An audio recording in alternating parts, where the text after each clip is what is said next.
Welcome students. आज हम करने जा रहे हैं intersection between curve and surface.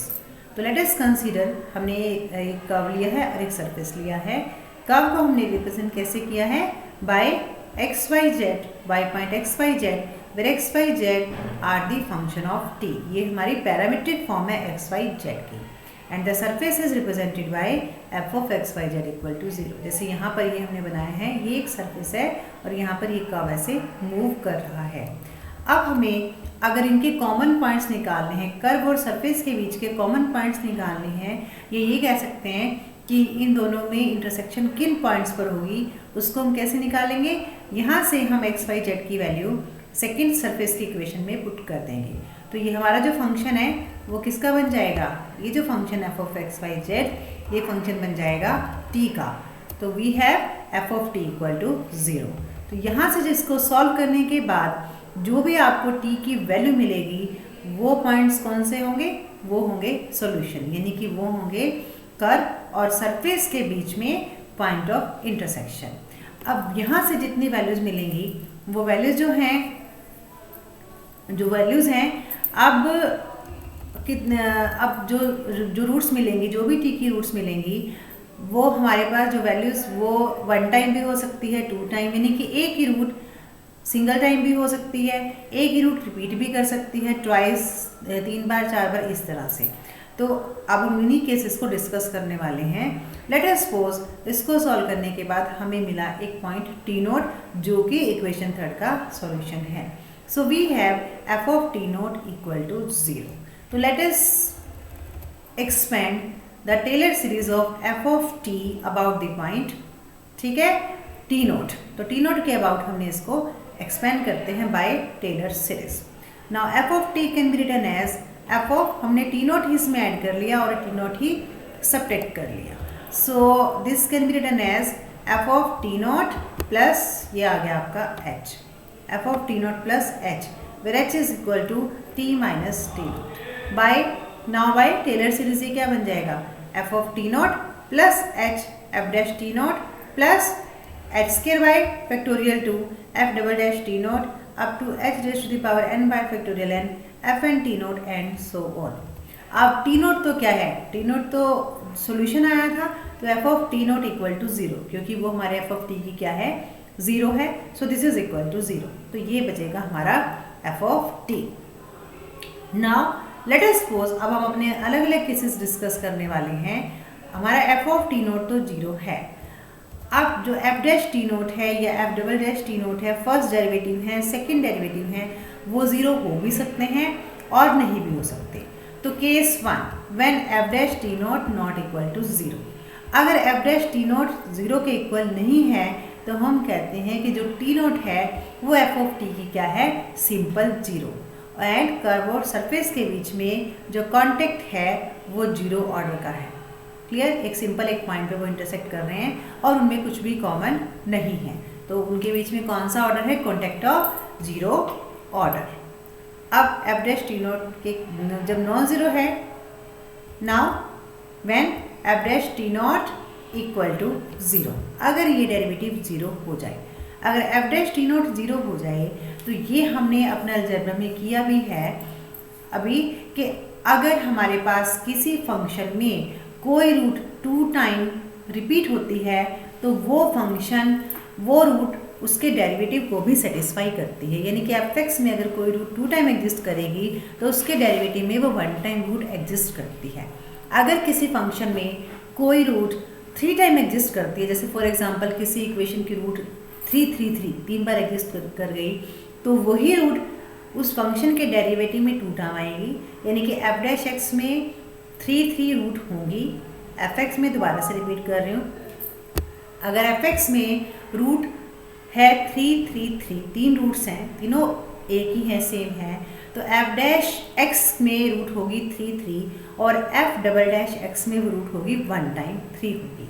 अब यहाँ पर एफ डैश टी नोट भी क्योंकि 0 के इक्वल है, एफ ऑफ टी नोट भी 0 के इक्वल है, इसका मतलब टी नोट जो है वो एफ ऑफ रूट है किसकी?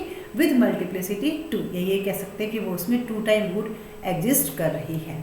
ठीक है, तो नाउ अब इसको हम यहाँ पर अब इसको एक्सप्रेशन को दोबारा से लिखते हैं। हमारा एफ डैश टी नोट क्या आ गया 0, तो एफ ऑफ टी ये बन जाएगा H square by factorial to and so on. यहाँ से आप एच स्क्वायर कॉमन ले सकते हो। अब एच स्क्वायर हमने कॉमन लिया, एच स्क्वायर की वैल्यू क्या थी T minus T not square, तो एफ ऑफ टी किसके इक्वल हो गया square of T minus T not into this value.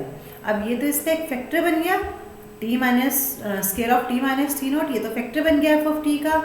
तो अगर ये फैक्टर है 2 टाइम फैक्टर है, यानी कि टी नॉट है वो एफ ऑफ टी में कितनी बार रूट रिपीट हो रही है 2 टाइम रिपीट हो रही है, वो आप यहाँ से भी देख सकते हो।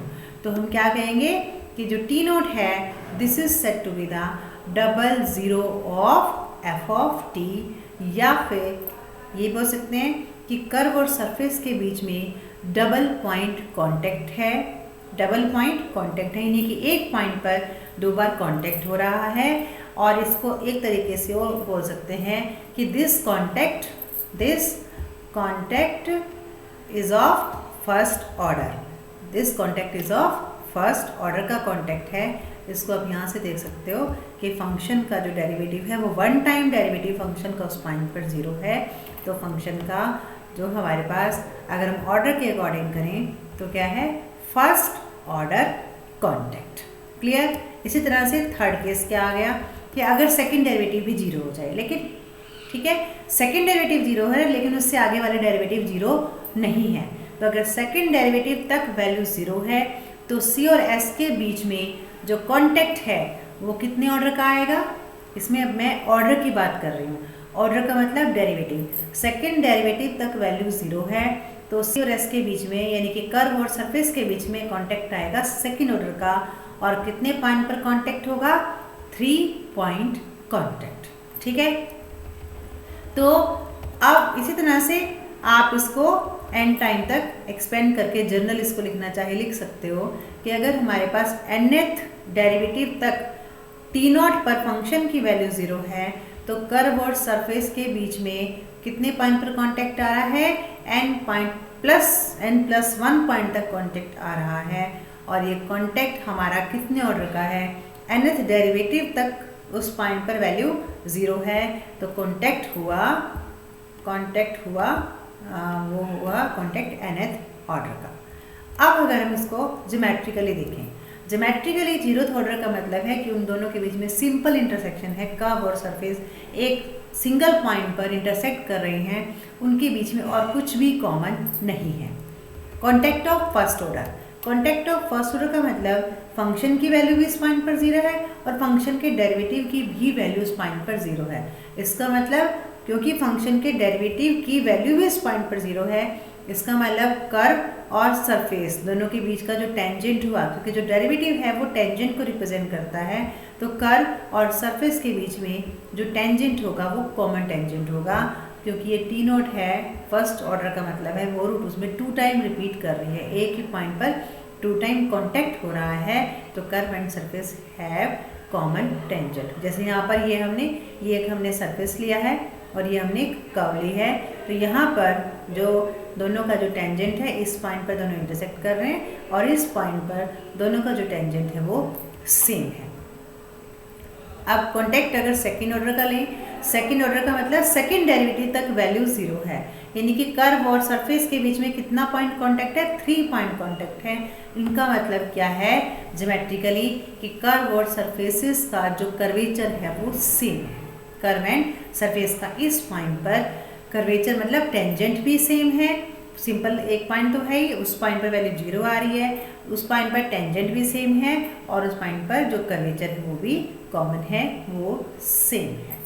सो दिस इज, इसी तरह से हम आगे इसको एक्सपेंड करते जाएंगे तो आगे हमें कॉमन कर्वेचर मिला, फिर डेरिवेटिव कर्वेचर, इस तरह से हम इसको ज्योमेट्रिकली देख सकते हैं। नाउ नेक्स्ट डेफिनेशन है फंक्शन ऑफ क्लास m। अगर हमारे पास रियल वैल्यूड फंक्शन है जो किसी इंटरवल पर डिफाइंड है, हम कब कहेंगे कि वो function class m greater than equal to 1 है अगर उसके कॉन्टिन्यूस डेरिवेटिव एग्जिस्ट करते हैं mth ऑर्डर तक at every point of t। यानी कि जितने भी mth ऑर्डर तक हम उसके डेरिवेटिव ले लें वो सारे के सारे डेरिवेटिव कैसे हो जाएं, कॉन्टिन्यूस हो जाएं, ठीक है, t के उस वहाँ पर सारे डेरिवेटिव कॉन्टिन्यूस हो जाएं टी के हर पॉइंट पर, एवरी पॉइंट ऑफ टी पर, तो वो फंक्शन कैसा हो जाएगा, class M.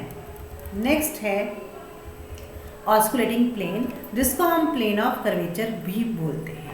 Osculating plane at any point p of a curve class greater than equal to 2। Greater than equal to 2 का मतलब क्या है कि उनके जो second order, greater than equal to 2 का मतलब है कि जो सेकंड ऑर्डर तक जो डेरिवेटिव हैं वो कैसे होने चाहिए, कॉन्टिन्यूस होने चाहिए। तो अगर जिस किसी मतलब ऑस्कुलेटिंग प्लेन आपको पी पॉइंट पर निकालना है और कर्व जो है उसके सेकंड डेरिवेटिव तक वो दोनों, वो जो डेरिवेटिव है वो कॉन्टिन्यूस हैं, is the limiting position of the plane which contain the tangent line at P and a neighboring point Q on the curve as Q approaches to P। मतलब हमारे पास अब इसकी एक और डेफिनेशन है कि अगर 3 कंसेक्टिव पॉइंट्स हैं P Q R किसी कर्व के ऊपर, देन अगर हम लिमिटिंग पोजीशन ले लें किसकी, प्लेन P Q R की, as Q and R approaches to P is said to be the oscillating plane at P। यानी कि अगर हम ये कहें कि अगर हमारे पास एक प्लेन है वो एक पॉइंट को और उसके नेबरिंग पॉइंट को और उस पॉइंट पर अगर हम टेंजेंट को ड्रॉ करते हैं, उस पॉइंट पर टेंजेंट को ड्रॉ करते हैं, अगर वो उन सभी को कंटेन करता है, that point is said to be the osculating plane. Now this is the equation of osculating plane. इसको हम डायरेक्ट अपने क्वेश्चंस में यूज करेंगे। If r is a function of s then we will use this definition, ये formula है। if r is the function of t तो हम इसको यूज करेंगे। r क्या है, any point on the plane, any arbitrary point on the plane, और ये कौन सा पॉइंट है, जो आपको एक गिवन पॉइंट दिया हुआ है, जो भी कर्व दिया हुआ होगा, ठीक है। तो नाउ नेक्स्ट है इन्फ्लेक्शनल टेंजेंट। अब इन्फ्लेक्शनल टेंजेंट से पहले हम बात करेंगे इन्फ्लेक्शनल पॉइंट की।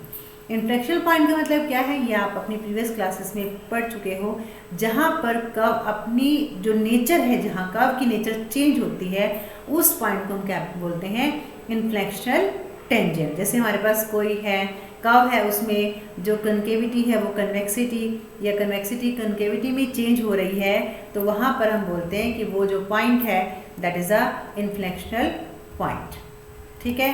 और वहाँ पर अगर किसी पॉइंट पर, मैथमेटिकली ऐसे भी बोलते हैं कि किसी पॉइंट पर अगर फंक्शन का सेकंड डेरिवेटिव 0 हो जाए तो वो जो पॉइंट होता है दैट इज़ द इन्फ्लेक्शनल पॉइंट। ये हम प्रीवियस क्लासेस में कर चुके हैं। और उस पॉइंट पर अब हम किसकी बात कर रहे थे, हम तो टेंजेंट की बात कर रहे थे।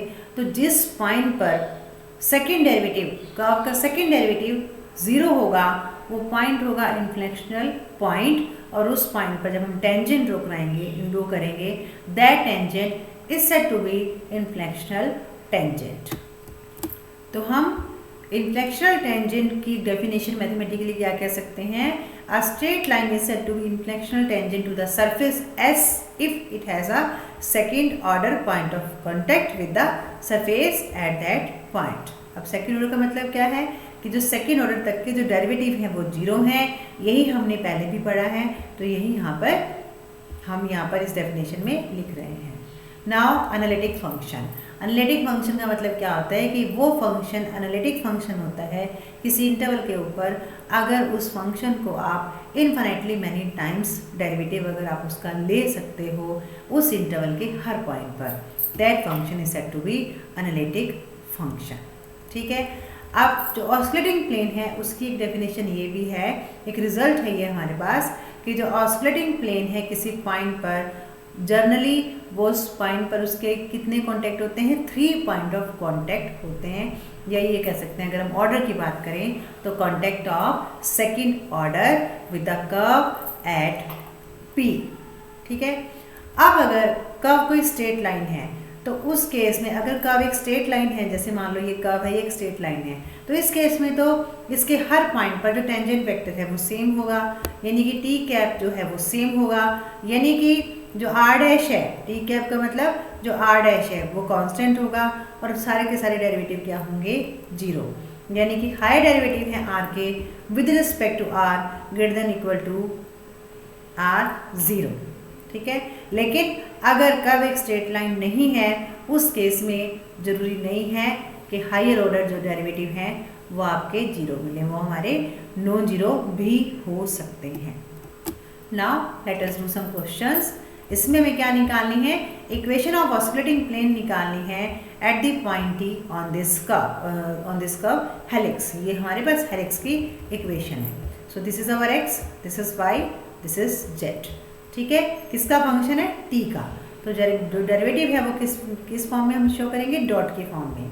तो here x dot, x double dot, y dot, y double dot, z dot, z double dot. So we know that equation of osculating plane कैसे हम दिखाते हैं। अगर आपको याद हो तो हमने क्या लिखा था पीछे, हमने स्केलर ट्रिपल प्रोडक्ट लिया था। स्केलर ट्रिपल प्रोडक्ट को आप इस तरह से भी लिख सकते हो डिटर्मिनेंट के फॉर्म में। पहला क्या था, आर माइनस आर। आर क्या थे, आर्बिट्रेरी पॉइंट। तो आर्बिट्रेरी पॉइंट को अगर हम कैपिटल एक्स वाई जेड से रिप्रेजेंट करें तो capital X minus x, capital Y minus y, capital Z minus z. ठीक है, और यहाँ था आर डॉट यानी कि x dot, y dot, z dot, x double dot, y double dot, z double dot equal to 0। इसको हमने first row से एक्सपेंड कर लिया। फर्स्ट रो से एक्सपेंड किया और एक्सपेंड करने के बाद जब हमने सॉल्व किया तो ये हमारे पास इक्वेशन आ गई, x b sine t minus y b cos t plus a z minus a b t equal to 0।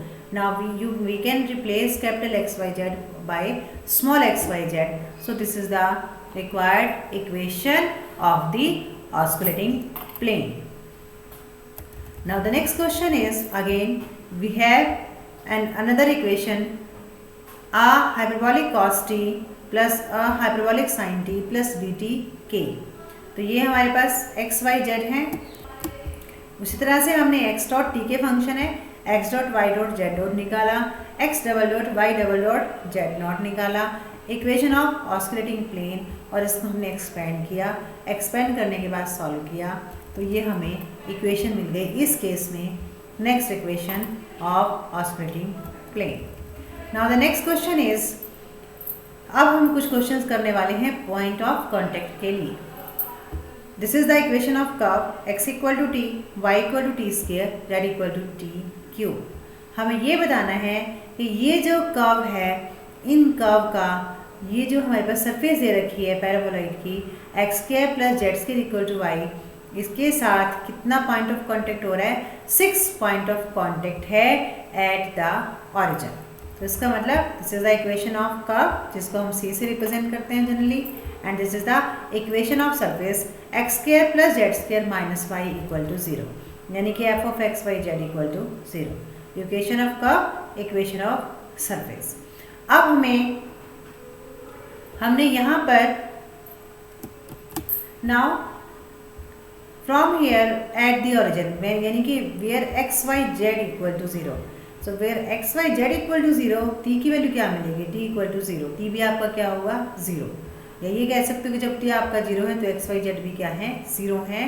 तो यानी कि अगर एक्स वाई जेड 0 है तो जो एक्स वाई जेड 0 है वो इसको भी सेटिस्फाई कर रहे हैं और सरफेस की इक्वेशन को भी सेटिस्फाई कर रहे हैं। तो जो 0 0 0 है, जो ओरिजिन है, वो दोनों को सेटिस्फाई कर रहा है, कर्व को भी सेटिस्फाई कर रहा है और सरफेस को भी सेटिस्फाई कर रहा है। तो यानी कि सरफेस और कर्व दोनों के दोनों ओरिजिन में से पास कर रहे हैं, ये उनका कॉमन पॉइंट है।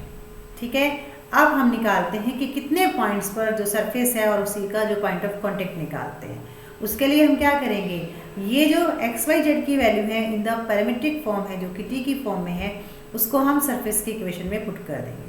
तो यहाँ पर हमने इनको सरफेस की इक्वेशन में पुट किया तो एफ ऑफ टी हमारे पास क्या आ गया, एफ ऑफ टी हमारे पास आ गया t raise to the power 6। ठीक है, और टी इक्वल टू 0 जो पॉइंट है वो किस कॉरस्पॉन्डिंग टू द ऑरिजिन है on the curve, when x equal to 0, y equal to 0, t equal to 0। अब हम क्या क्लेम करेंगे कि जो t इक्वल टू 0 है उसके कितने पॉइंट ऑफ कांटेक्ट है, 6 पॉइंट ऑफ कांटेक्ट है। तो 6 पॉइंट ऑफ कांटेक्ट होने का मतलब अगर हम ऑर्डर की बात करें तो ऑर्डर एक कम होगा, यानी कि contact of 5 order. Contact of 5th order का मतलब f of 0, f dash 0, f double dash, f triple dash, f 4th derivative, f 5th derivative, इन सब की वैल्यूज t इक्वल टू 0 पर क्या आएगी, 0। तो ये F of T, f dash T, F double dash T, triple fifth derivative तक हमने निकाल के देखा। यहाँ पर सभी की वैल्यू क्या आ रही है, 0 आ रही है। और ये जो हमारा सिक्स्थ डेरिवेटिव है ये आ गया 720, this is not equal to 0। इसका मतलब 5 डेरिवेटिव फंक्शन और फंक्शन की जो सरफेस है उनके 5 डेरिवेटिव हैं, वो सारे t इक्वल टू 0 पर क्या आ रहे हैं, 0। इसका मतलब कर्व एंड सरफेसेस जो हैं उनके बीच में कितना पॉइंट ऑफ कांटेक्ट है, 6 पॉइंट ऑफ कांटेक्ट है, या फिर ये कह सकते हैं contact of 5th order. Next हमें प्लेन की इक्वेशन निकालनी है, उस प्लेन की जिनका हमारे पास जिनका जो find the plane that has 3 point of contact at this point, इस पॉइंट के ऊपर जो कर्व है इस कर्व के साथ 3 पॉइंट ऑफ कांटेक्ट होंगे। अब हमें पैरामेट्रिक इक्वेशन देती कर्व की, x equal to 2t plus 1, y equal to 3t square plus 2, z equal to 4t square plus 3। ठीक है, तो अब ये हमने पहले डेफिनेशन पढ़ी है।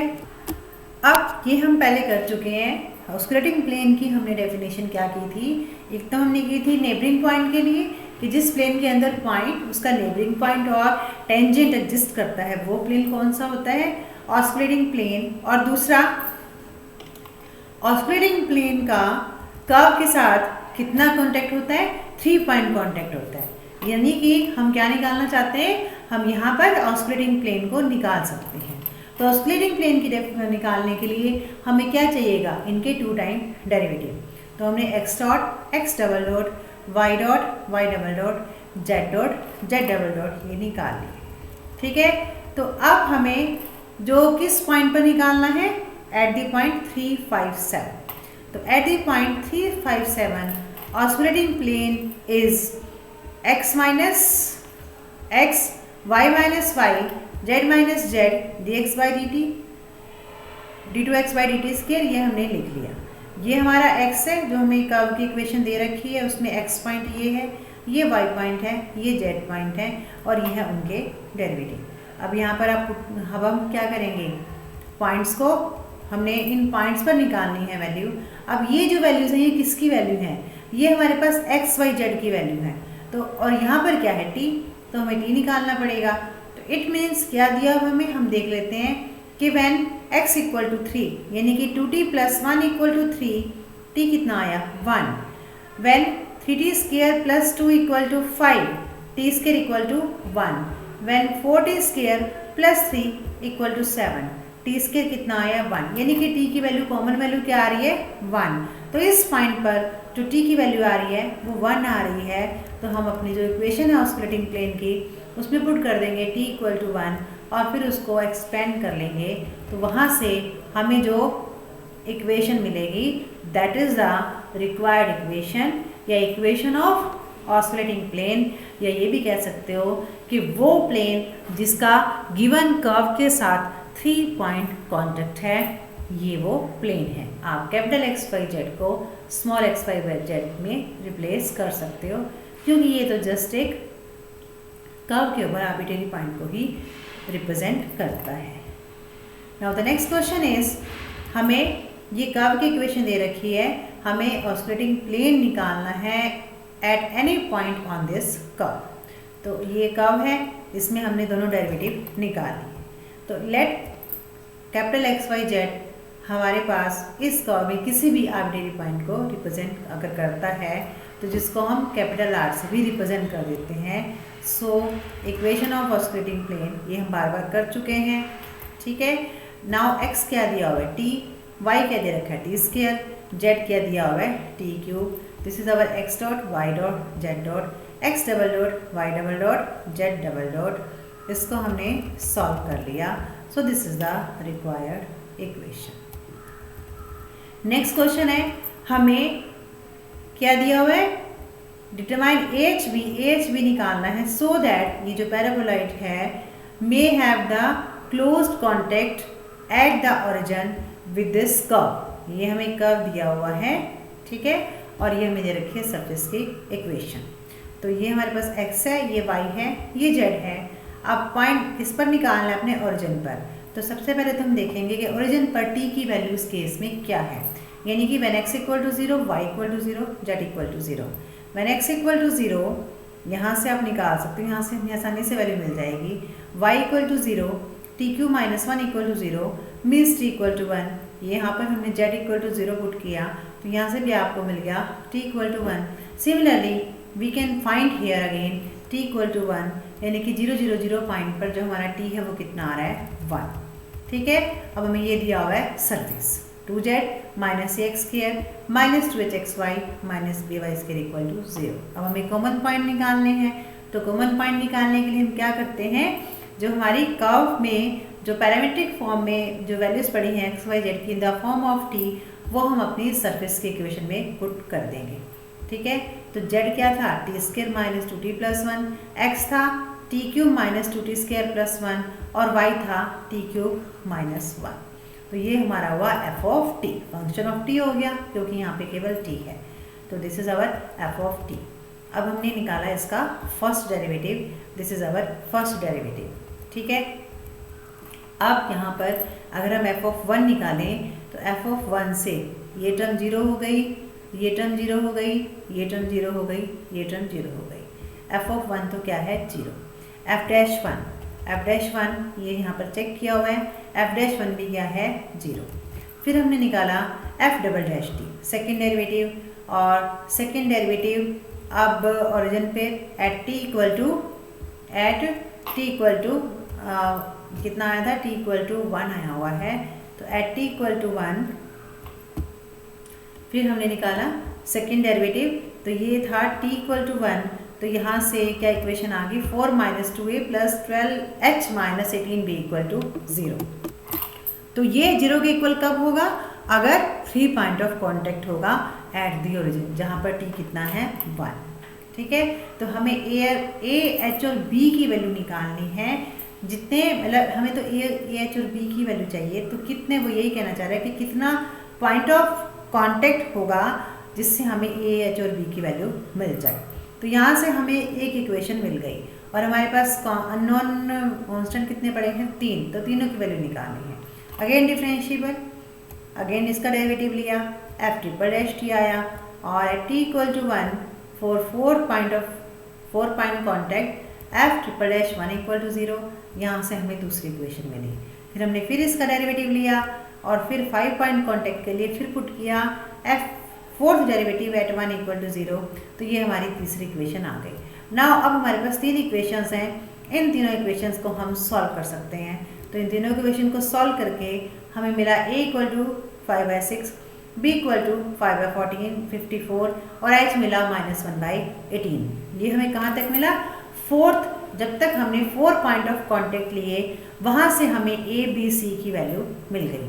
अब हम चेक कर लेते हैं कि जो फिफ्थ डेरिवेटिव है वो एट t इक्वल टू 1 और इन पॉइंट्स के लिए उसकी वैल्यू 0 आती है या फिर नॉन जीरो आती है। तो जब हमने फिफ्थ डेरिवेटिव की वैल्यू निकाली तो इसकी वैल्यू हमें कैसे मिली, नॉन जीरो मिली।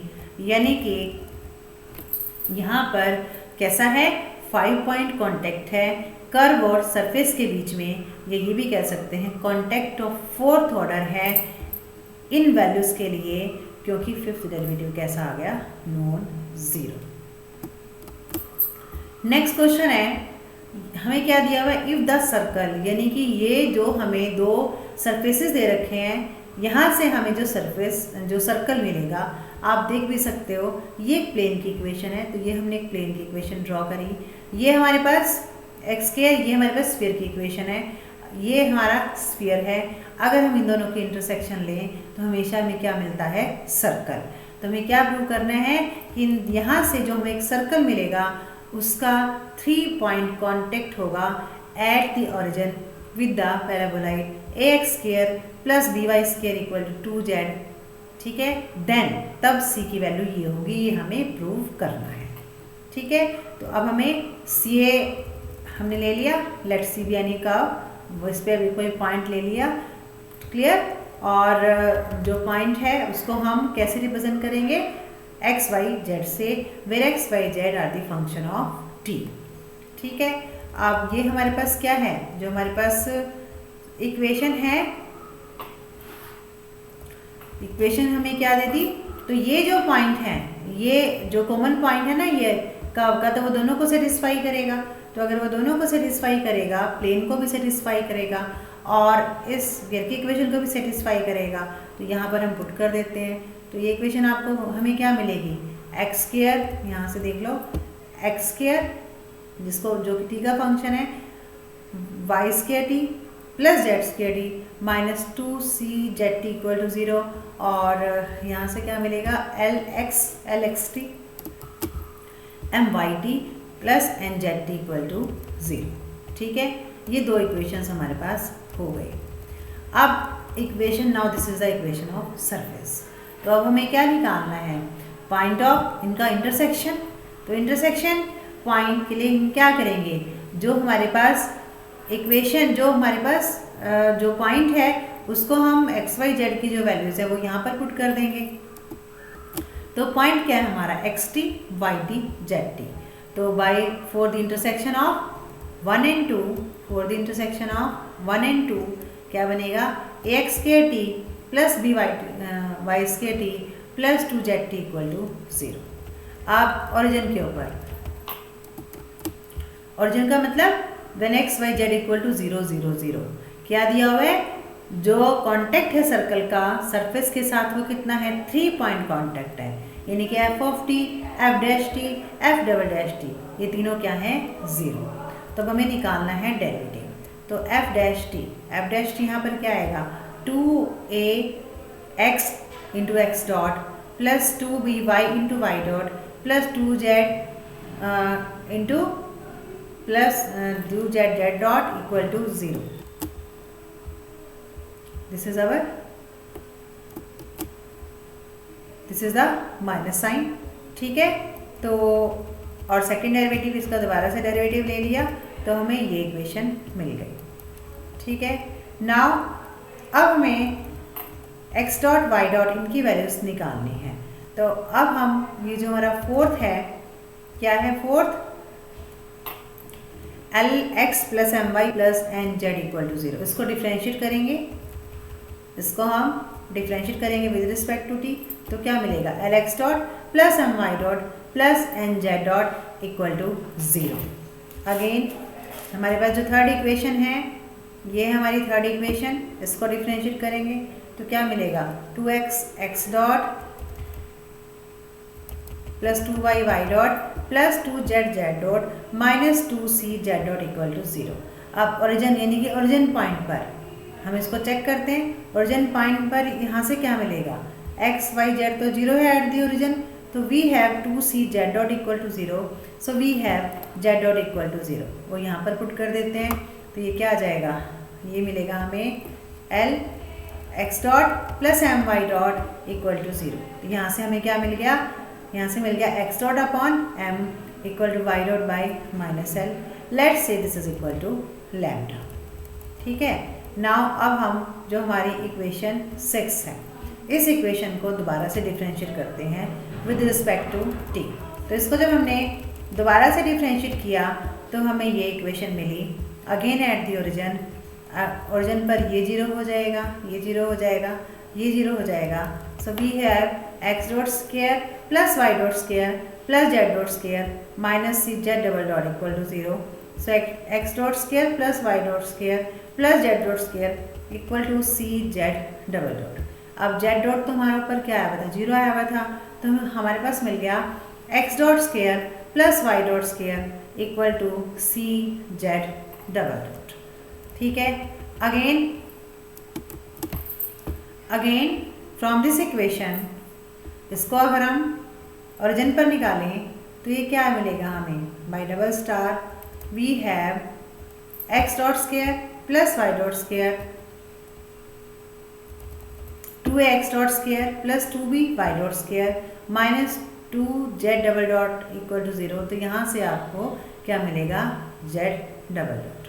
ठीक है, तो ये मिल गया आपको। नाउ अब यहाँ से ये हमारे पास 7th इक्वेशन से हमने c की वैल्यू निकाल ली और यहाँ पर c की वैल्यू मिली, ये z डबल डॉट है, ये वैल्यू हमने z डबल डॉट की यहाँ पर डाल दी। ठीक है, 8 को हमने यहाँ पर यूज़ कर लिया।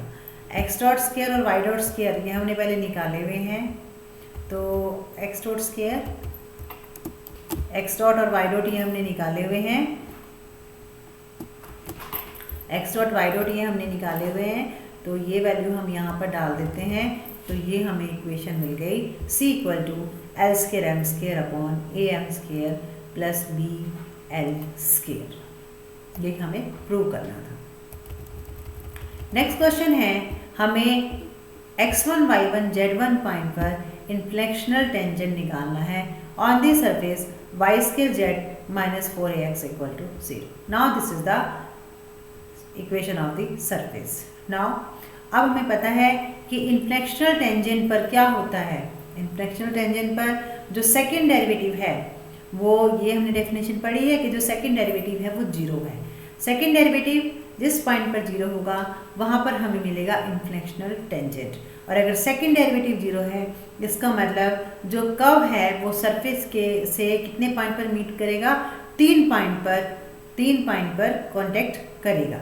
ठीक है, मतलब एक ये कह सकते हो कि जो रूट है उन दोनों के बीच में 3 टाइम रिपीट होगी एक ही पॉइंट पर। ठीक है, तो यानी कि 3 कॉन्सिडेंस पॉइंट पर जो कर्व है वो सरफेस के साथ मीट करेगा, यानी कि 3 पॉइंट ऑफ कॉन्टेक्ट है। Clear. Now equation of inflectional tangent निकालने, इक्वेशन जो टेंजेंट की जो इक्वेशन होती है at the point x1 y1 z1 पर क्या होगी, x minus x1 by l, y minus y1 by m, z minus z by n. Let say this is equal to t। जो LMN क्या है, direction ratios of the inflectional tangent. ठीक है, अब हमें बताइए कि 3 पॉइंट ऑफ कॉन्टेक्ट हैं।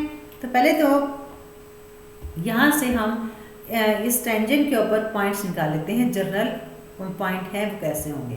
तो उसके लिए हम क्या निकालेंगे, ये x, ये y और ये z। तो x क्या होगा LT प्लस x1, y क्या होगा MT प्लस y1 और ये क्या होगा NT प्लस z।